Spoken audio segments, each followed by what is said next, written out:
কিভাবে লাগছে ঠিক জানা নাই, কিন্তু আমার তো সর্বনাশ হয়ে গেল। মানে কতটুকু ক্ষতি হয়েছে আমি কইতে পারতাম না। মানে হিসাব করলে যাতে কমে 10-12 লাখ টাকার ক্ষতি হয়েছে। আপনি খবর পাইছেন কোন সময়? আমি ফোনে খবর পাইছি তখন প্রায় 12:15 বাজে। আর এদিকে মোটামুটি আগুন ধরে লেখে ফায়ার ব্রিগেড চেষ্টা করছে, মাল কিছু বানাইতেছে।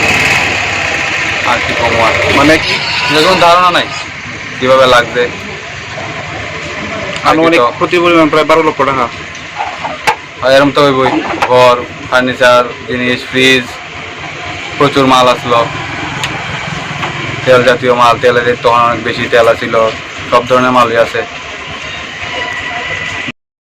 Please subscribe Borok Post for latest news and updates. Follow Borok Post in borokpost.com, Facebook and Twitter.